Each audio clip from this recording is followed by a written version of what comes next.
Amén y amén. Gloria a Dios. Lecciones de un centurión. A manera de introducción, hermanos, solo quiero darle una definición de lo que es un centurión. Un centurión era un oficial del ejército romano que tenía bajo su mando a 100 soldados. Ese era un centurión. O sea, era un hombre importante, era un hombre de mando. Vamos, hermanos, y las lecciones y la médula del mensaje de esta noche es las condiciones como que para que usted y yo podamos recibir nuestro milagro, nuestro favor, la respuesta favorable a nuestra petición. Queremos ver todo eso porque muchos de nosotros, hermanos, muchos de nosotros nos regocijamos cuando dice allá en, por ejemplo, Filipenses 4:19, por ejemplo, donde dice, mi Dios pues suplirá todo lo que os falte conforme a sus riquezas en gloria. Y muchos decimos, amén. Y muchos decimos, aleluya, gloria a Dios. Muchos nos regocijamos cuando leemos ese versículo de Isaías 41:10, el cual todavía no me lo puedo de memoria, pero el Señor dice, no temas porque yo estoy contigo. ¿Y cuántos de nosotros decimos, amén, gloria a Dios? Y nos regocijamos. Y cuando vemos esas grandes promesas que están escritas en la palabra de Dios, muchos gritamos de emoción, de alegría, y decimos amén como que si fuera para nosotros. Pero yo traigo un pero. Un pero. Podemos leer las promesas, como por ejemplo allá en Salmos capítulo 91, donde dice, caerán 1000 y 10,000 a tu diestra, mas a ti no llegarán. A nosotros lo agarramos por el lado positivo nada más. Van a venir los peligros, van a venir las tentaciones, van a venir los ataques, van a venir por montones, pero la palabra dice que a mí no llegarán. Sí, lo tomamos por ese lado. Pero si lo tomamos por el lado no muy amable, hermano, habrán bendiciones, habrá abundancia, habrá prosperidad, habrá paz, habrá gozo, habrá felicidad, mas a ti no llegará. Nunca nos hemos puesto a pensar en eso. Ahora, ¿cuál es el pero? Las promesas del Señor, ahí están. Y dice un cántico, las promesas del Señor mías son. Pero, aquí está el pero, si caminamos recto, si caminamos derecho. Porque la promesa puede ser la más linda posible que esté escrita en este bendito libro. Pero si yo ando caminando pando, y ese caminar pando, no lo tome únicamente como sexo ilícito, no lo tome únicamente como andar robando, andar matando, andar fumando, tomando, no lo tome solamente así. ¿Cómo vamos a recibir nosotros bendición de parte de Dios si tenemos nuestro corazón lleno de carroña, llena de odio? Si somos de las personas que solo pasamos criticando al prójimo. ¿De qué me va a servir a mí, hermano, que estén las bendiciones ahí, si yo a mi prójimo no lo puedo ni ver, a mi vecino, mi vecina no lo puedo ni ver? Hay odio en el corazón. ¿Cree usted que Dios me va a bendecir? La respuesta es no. Entonces no lo tomemos únicamente como sexo ilícito, como matar, robar, fumar, beber licor, trasnochar, irse a los antros, no. Ese odio, ese rencor que está en el corazón, que ha corrompido, hermano, Dios no nos va a bendecir, no nos va a bendecir si nosotros somos de esas personas que solo andamos criticando a las personas. ¿Sabe que el Señor con sus propias palabras nos dice, ¿y qué te importa? Se me ha escapado el versículo donde el Señor habla prácticamente, eso nos quiere decir, ¿y quién eres tú para juzgar al siervo ajeno? ¿Quién eres tú? Si solo hay un juez, hermano, que tiene toda la autoridad de decirme chueco a mí y decirle chueco y chueca a usted. ¿Ya había escuchado esa palabra alguna vez? ¿Alguien la había escuchado? ¿Sí? Solo hay uno que tiene la autoridad para decirnos a nosotros esas palabras. Solo es el Dios Todopoderoso, de ahí nadie más. ¿Quién eres tú que juzgas a mi siervo?, dice el Señor. Entonces, ahí está el pero. Vale. Vamos a enfocarnos ahora en el centurión. El centurión era un oficial del ejército romano que estaba a cargo, al mando de 100 soldados. Ese era un hombre importante, un hombre que tenía poder, un hombre que tenía voz de mando. Y quiero que conozcamos, hermano, era una persona importante. El centurión era una persona importante. Una persona importante, hermanos, no tiene el derecho. Algunos que tengo en contacto en mis WhatsApp, de vez en cuando subo algunas cosas cuerdas. Y hoy hace un rato subí algo que muchos de ustedes quizás ya lo vieron, algunos quizás. Y puse lo siguiente: una persona puede ser académicamente la persona más preparada, con el estudio universitario, el PhD, que no sé qué cosa, pero eso no lo hace una persona educada, porque el hecho de que tenga un grado, un estudio universitario o un estudio superior, pero si es de las personas que no saben decir ni buenos días, ¿de qué le sirve? ¿De qué le sirve? Que cuando ve a la empleada doméstica o a la persona que hace la limpieza en la empresa, o a la persona que sirve el café, o a la persona que cuando usted va al restaurante con desprecio, vení para acá vos, mirá, vení, quiero ordenar esto. ¿De qué sirve que tenga un alto grado académico? No le sirve de nada. Así como una persona puede ser una persona analfabeta, hablando de estudio, analfabeta, pero puede ser una persona súper educada, una persona que a todo mundo le dice buenos días, buenas tardes, buenas noches, adiós. Esta persona, hermano, o sea que en pocas palabras el grado académico no determina que una persona sea educada. Yo admiro a los médicos, yo no sé por qué, muchos, porque no todos. Les digo porque a mí me toca que ir de vez en cuando al médico. Y hay unos que lo tratan de usted, pero yo no sé, algunos, ¿a quién les da autoridad que de vos tratan hasta la gente vieja? ¿Va? Digo, hasta la gente mayor, perdón por la palabra vieja. ¿Quién les da la autorización de que, mira, y vos qué? Entonces dígale usted, ¿y vos qué onda? Pues, ¿verdad? ¿Quién les da la autoridad? Hay médicos, hay licenciados, abogados, doctores en cualquier ramo que entran a sus oficinas y están la gente allí esperando en la sala de espera, valga la redundancia, y ni tan siquiera pueden decir buenos días. Pasan como que son cuches en medio. Y yo hablo con autoridad porque yo sé que todos los que estamos aquí somos bien educados, que saludamos. Entonces, el grado de estudio no determina que una persona sea educada.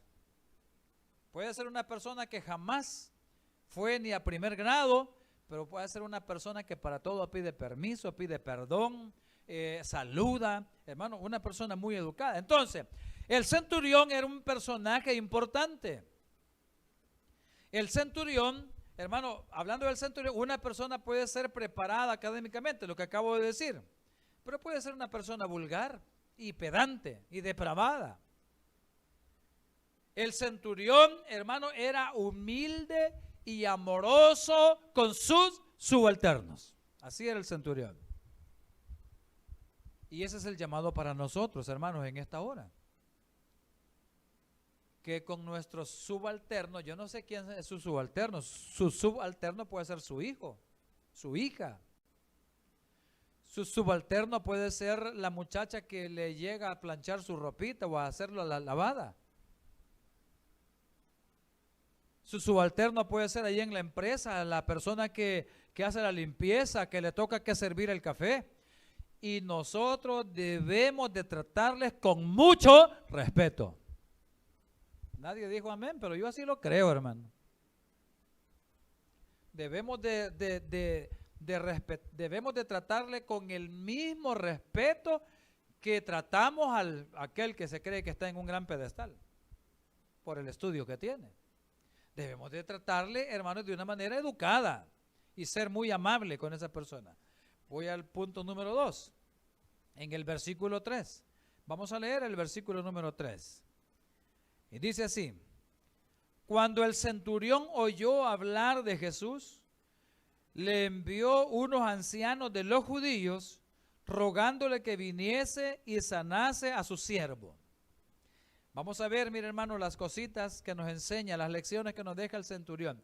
Número 1, aprovechó la oportunidad de cuando oyó hablar de nuestro Señor Jesucristo. Aprovechó la oportunidad. Hermano, no pierda la oportunidad, no perdamos la oportunidad. Yo a veces les he dicho a ustedes, a veces me llama algún cliente y yo le digo, sí, con gusto, le voy a visitar, hermano, y cuando vengo a recordar ya pasaron 15 días. Y ya me da pena llamarle y preguntarle, mire, porque lo más que va a hacer es mandarme, como dijeron por ahí, a chapalear. Pero lo hago porque se me olvidó. Pero recuerdo mi pastor fundador que cuando estaba allá en la ciudad de San Francisco, porque allá vivieron mucho tiempo, cuando estaban jóvenes con sus hijos, dice de que él esperaba una llamada telefónica y como para aquel entonces no habían teléfonos celulares, no habían teléfonos inalámbricos. Y dice que él esperando la llamada, pero se sentaba cerquita del teléfono, porque cualquier ring del teléfono, él corría y lo levantaba, porque creía que era la oportunidad que él esperaba. Tenía terror y pánico de perder la oportunidad, de que le llamaran y él no respondiera a la llamada. Este centurión, cuando escuchó hablar de Jesús, dijo, ahí está la oportunidad. Va a haber culto ahora, me voy para la iglesia, voy a ir a adorar al Señor, porque hoy ahí está la oportunidad de bendición. Hermano, aprovechó la oportunidad porque decía el hermano Hugo Solís que cuando Cristo pasa, algo pasa. Cuando Cristo pasa, o sea, hermano, cualquier lugar donde el Señor llegaba, ya la gente no volvía a ser el mismo. Si no, pregúntele, ¿cómo que se llamaba Mateo antes? Creo que era Leví, ¿verdad? ¿Sí? ¿Leví o usted le vio? ¿O yo le vi? Yo le vi, va. Leví, ese hombre desde que el Señor le dijo, sígueme, era un hombre caudalado. ¿Por qué? Era recogedor de impuestos, recaudador de impuestos. Y por supuesto que se llenaban, si no, pregúntele a los que ganan 40 y pico de mil de dólares. Pero como 2 años faltan para las elecciones otra vez, ¿verdad? Ahí los bateamos otra vez. Bueno, entonces, mis amados hermanos, era un recaudador de impuestos. Era un hombre, y desde que el Señor le dijo, sígueme, ese hombre ya no volvió a ser el mismo. Ese hombre ya no volvió a ser el mismo. Fue uno de los apóstoles que el Señor nombró. Uno de sus discípulos. Un hombre grande, un evangelista que dejó plasmado aquí en la palabra ese libro bendito de Mateo, que nosotros le conocemos como el Evangelio, de Mateo. Aprovechó la oportunidad. Luego, segunda cosa que vemos en el versículo 3, dice que envió a unos ancianos. Hermanos, ¿A quién envió? Dice, a unos ancianos. ¿Y qué nacionalidad tenían o qué gentilicio tenían estos ancianos? Eran judíos. ¿Qué nacionalidad tenía el centurión? Era romano. Era un oficial del ejército romano. Entonces, ¿por qué dice la palabra que mandó unos ancianos judíos? Porque él ha de haber pensado, como yo soy romano, a mí no me va a querer atender. Pero voy a mandar uno de su misma congregación, de su misma fe, de su misma creencia, y yo sé que no los va a rechazar. Pero sepa una cosa, mis amados hermanos, Dios, el Dios al cual usted y yo adoramos, es un Dios que no hace acepción de personas. Allá en el libro de Santiago, en la carta de Santiago, Dios nos exhorta y tira mucho al líder religioso. Aquí van los pastores, aquí van los líderes religiosos. Que dice de que muchas veces nosotros saludamos, dice, al que llega bien vestido, al que supuestamente tiene dinero, vamos y le saludamos y le reservamos asiento y esto, lo otro. Pero que no hacemos lo mismo con aquel que va un poquito desarrapado. ¿Qué es lo que sucede, hermanos? Hacemos acepción de personas. Cosa que delante del Señor no es bien visto y aquí lo estamos viendo. Dios no hace acepción de personas. Dice de que mandó a los ancianos, hermano. Mandó ancianos judíos. Porque a él es posible que no le pudieran escuchar, pero después el hombre se dio cuenta que el Dios a quien le servimos, Él no hace acepción de personas. Delante de los ojos de Dios, hermanos, todos somos iguales. Hablo, hermanos, de una posición social, de eso estoy hablando. Porque tampoco vamos a ser nosotros como cristianos iguales que Hitler, Adolfo Hitler, no vamos a ser iguales. Un gran genocida, ¿verdad? Entonces, y dice, hermano, siempre en el versículo 3, y dice que envió a rogarle. Lea el versículo 3, leámoslo, hermano, el versículo 3. Cuando el centurión oyó hablar de Jesús, le envió a unos ancianos de los judíos, que dice, rogándole que viniese y sanase a su siervo, rogándole. ¿Cuál es el problema que tenemos muchos de nosotros, hermano? Que queremos todas las cosas a la fuerza. No tenemos nosotros la decencia de pedir las cosas por favor. Vamos y queremos humillar al cajero o a la cajera del banco. Vamos y queremos, hermanos, oponernos contra la autoridad, contra la policía, contra los soldados. Hermano, y son la autoridad que Dios ha puesto. Platicaba hoy con un hermano que fuimos a hacer un trabajo y entonces, y me decía él, fíjate que el otro día, a ver cuánto tiempo hace, yo iba, me dijo, manejando, iba con el teléfono y a la par mía iba una moto de los policías de tránsito. Me hicieron de señas que me parara, me aparté. Y le dice el policía, ¿ya sabe por qué lo estoy deteniendo? Sí, señor agente, ya sé. Dele con todo, haga su trabajo. Y le dijo, ¿sabe que se ha ganado una esquela de 5714? ¿No quiere que hablemos? ¿Ese no quiere que hablemos? Yo cometí 2 veces ese error. No, me dijo, aquí debajo, aquí me cargan un su aparatito que ahí tira el ticket. Ya hace bastante, hermano, no crea que fue ayer, ¿verdad? Entonces le dijo, ¿sabe que le puedo poner una multa de tanto? Sí, lo sé, señor agente, pero ¿no quiere que hablemos al respecto? No, déle con todo. Usted simple y sencillamente haga su trabajo. Eso es lo que usted y yo tenemos que hacer, hermano. ¿Verdad? Eso es lo que usted y yo tenemos que hacer. Pedir las cosas. Por favor, vuelvo cuando alguien nos va a servir a nosotros. Hermano, seamos amables con la gente. Seamos amables con la gente. Vení para acá. ¿verdad? O sea, con unos gestos así bien despreciables, no. No seamos así, hermano. Entonces decía, llegamos al banco, llegamos a ofender al cajero, a la cajera, si ellos solamente están haciendo su trabajo. ¿Cuántos de nosotros decimos, es que estos gestores, hijos de no sé qué? Porque hay muchos cristianos que no sale la caja de lustre, hermano. ¿Sabe qué? Los gestores están haciendo solamente su trabajo. Ellos son empleados y están ahí no por deporte, no porque quieran estarse ganando las ofensas nuestras. Están ahí porque necesitan ganarse su trabajo, su dinero. Entonces usted y yo debemos de ser amables y por eso yo aplaudo eso de que les dieron potestad para poder poner esquelas, porque cuando comenzaron, ¿sabe qué sucedía? ¿Alguien sabe qué sucedía? Todo mundo les tiraba el carro encima. Vaya, tíreselos ahora. Al Secot va a ir a parar, ¿verdad?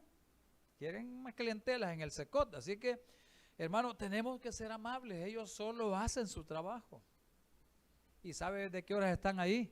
Desde las 4 de la mañana ya andan en la calle para coordinar el tránsito y todo lo demás. Y todavía venimos nosotros ofendiéndolo e insultándolo. Mejor cargue una hielera con agüita helada, algún refresquito helado y pásele regalando mejor, en vez de que los esté insultando. Entonces, mis amados, envió a rogarle. Eso, hermano, es una clave para poder recibir nuestro milagro. Rogar. Pero no tenemos que ser nosotros autoritarios. Mire que nosotros para eso pagamos, que no sé qué. ¿Y qué, hermano? Esa persona está haciendo su trabajo. Tal vez ya le va a tocar su turno en el banco.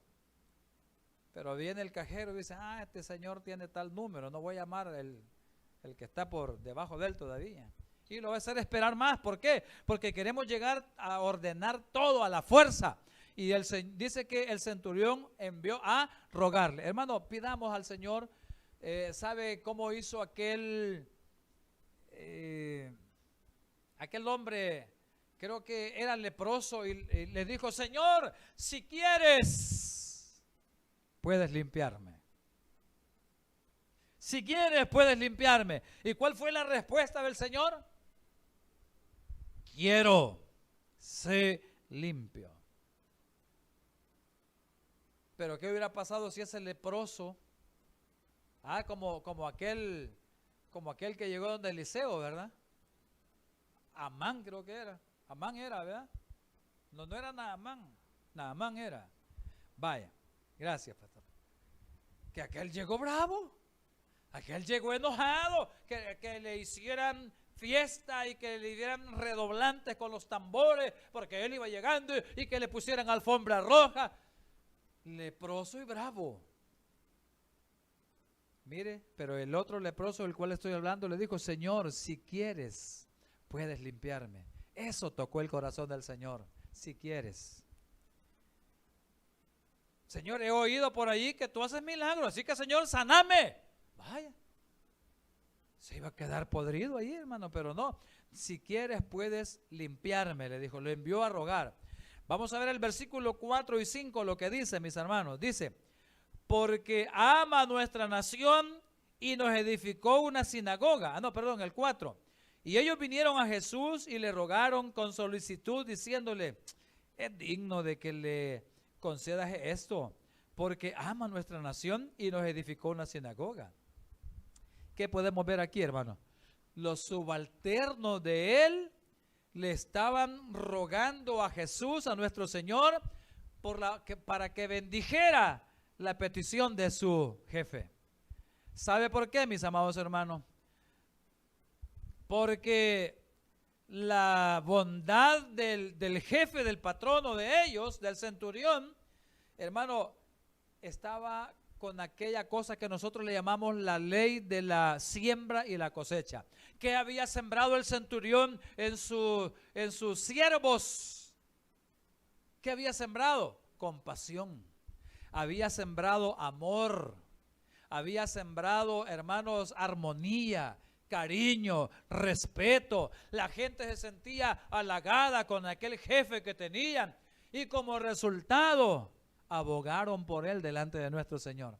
Ahora, la contraparte, ¿qué hubiese pasado si ese jefe hubiera sido déspota? hubiera sido pedante, maltratador, humillante con los empleados. Ya vas a ver, ¿viste? Te voy a quitar el trabajo. Y sabe que la Biblia, hermano, la Biblia, ¿cómo le puedo decir? Prohíbe el dedo acusador. Estamos amenazando a la gente, te voy a quitar el trabajo. Hermano, ¿qué hubiera pasado si este jefe hubiera sido de esa manera? ¿Sabe qué? Señor, acá nos manda aquel maestro, pero no le hagas caso, Señor. Ese hombre es muy aprovechado, es un explotador, él nos humilla todo, no nos paga nuestro salario. Se pasó el 15, llega el 20 y no nos paga. Así que no, Señor, no. Pero llegaron a abogar por él, hermano, porque era un buen patrono. Así es que, págale. Me decía un compañero de trabajo, fíjese de que yo le trabajo a un cliente, me dijo, pero pasa hasta 8 o 10 días, me dice, y no me paga. Y yo allá ando, me dijo, ando sin nada, pues, porque no me pagan. La Biblia dice que, oiga, y aquí hay jefe, aquí hay patrono, no retengas el salario del empleado, no se lo retengas. Porque desde que ese empleado terminó su jornada, ya se ganó su sueldo y ahora nosotros o usted como patrono se lo debe. Así que no se lo retenga.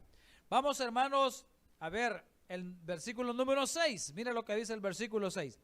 Jesús fue con ellos, pero cuando ya estaban lejos de la casa, el centurión envió a él unos amigos diciéndole, Señor, no te molestes, pues no soy digno de que entres bajo mi techo.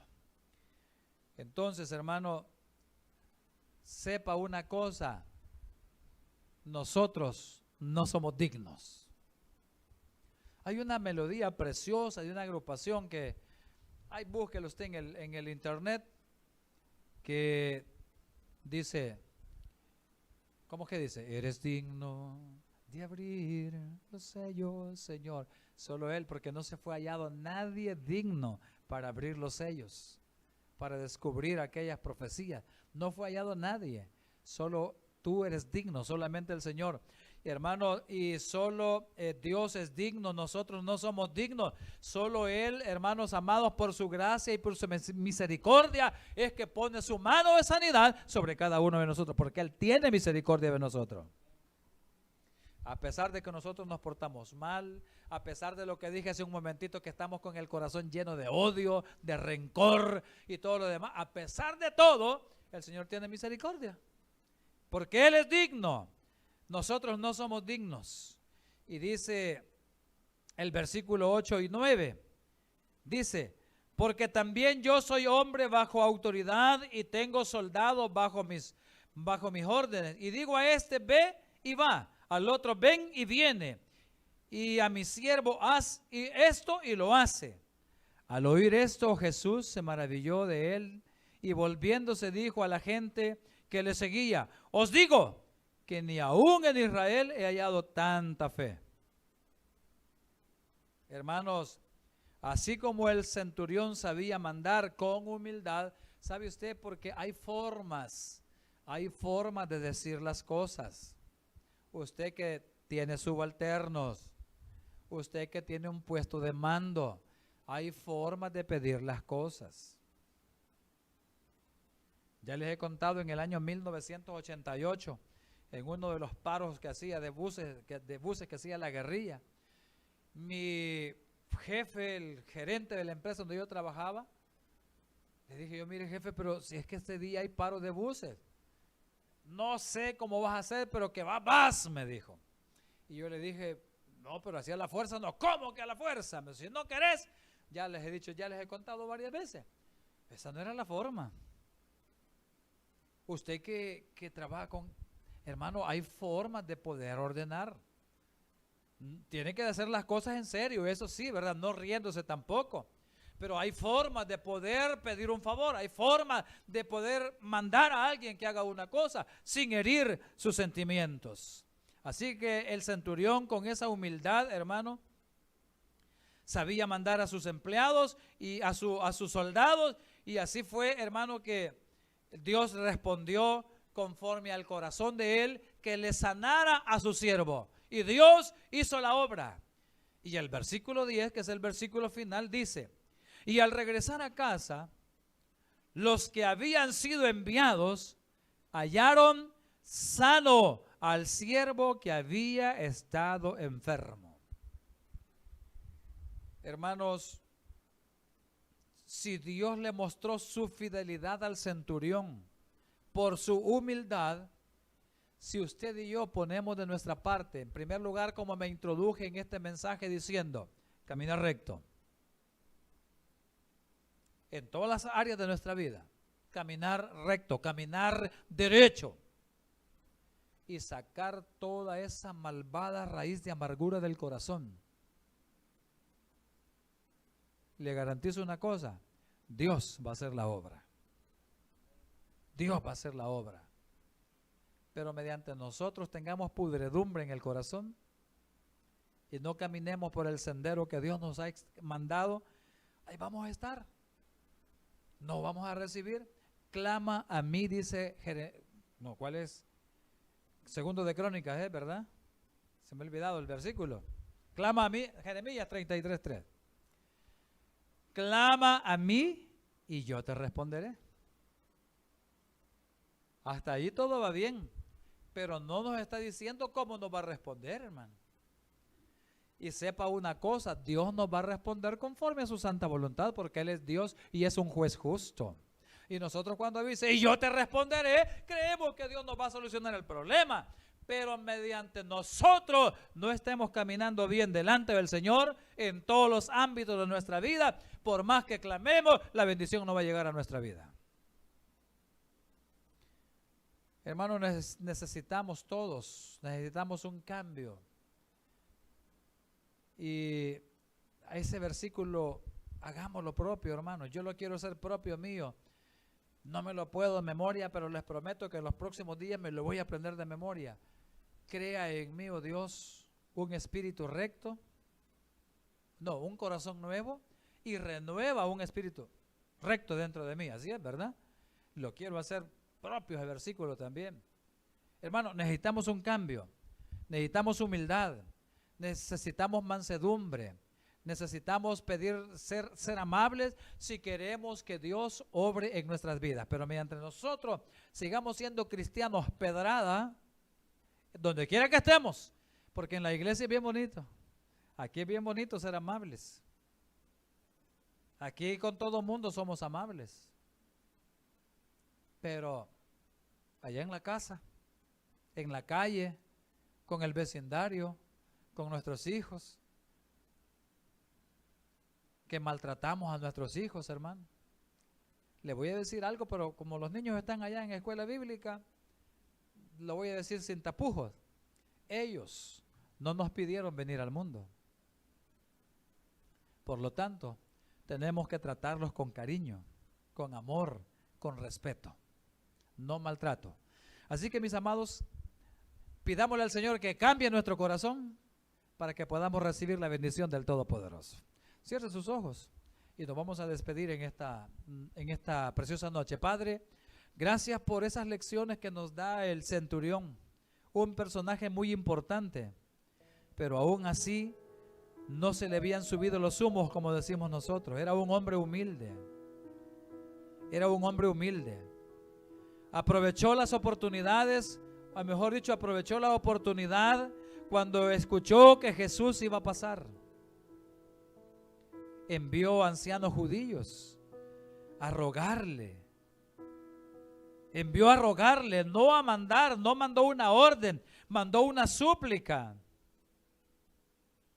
Sus subalternos fueron y le rogaron a Jesús. Y los subalternos abogaron por él, porque era un hombre bueno, porque era un hombre que trataba bien a su personal. Y como consecuencia el Señor atendió la petición de esa gente humilde. Aprendimos que solo Dios es digno. Aprendimos que el centurión sabía mandar con humildad. Y como resultado final, Dios le mostró su fidelidad por la humildad que él había mostrado con su pueblo, con su gente, con sus soldados. Dios le respondió, Porque no había odio en su corazón. Había respeto, había cariño, había sentido humano en él. Padre, gracias. Gracias, Señor, gracias. Pido en esta hora, Padre, que tú bendigas a cada uno de los presentes. Y yo ruego, Señor, que aunque sea una palabra, haya quedado grabada en cada corazón en esta noche. Y por esa palabra Dios nos va a pedir cuentas. Así que en esta hora, si hay alguien que nunca ha recibido a Cristo, yo quisiera invitarle a que se ponga de pie, que levante su mano. ¿Habrá alguien? Venga a los pies de Cristo en esta noche. Si no hay, entonces terminamos y decimos: Padre, gracias. Pedimos, Señor, que nos ayudes a poner en práctica tu palabra, que no repartamos el mensaje, sino que lo agarremos personal cada uno de nosotros. Queremos que lo agarremos personal cada uno. El mensaje ha sido para mí, personalmente. El mensaje ha sido para usted, hermana, hermano, personalmente. Pongámoslo en práctica. Señor, en tus manos ponemos a los enfermos. Bendice a mi hermana Sonia Álvarez también, allá donde ella se encuentra. A mi hermana Isabel Rosales. También, Señor, pon tu mano. Mi hermana Conchita, que no sabemos qué le esté pasando, pero lo investigaremos. Señor, bendícela allá donde se encuentre. A todos los enfermos, pon tu mano sobre ellos. Porque lo pedimos en el nombre poderoso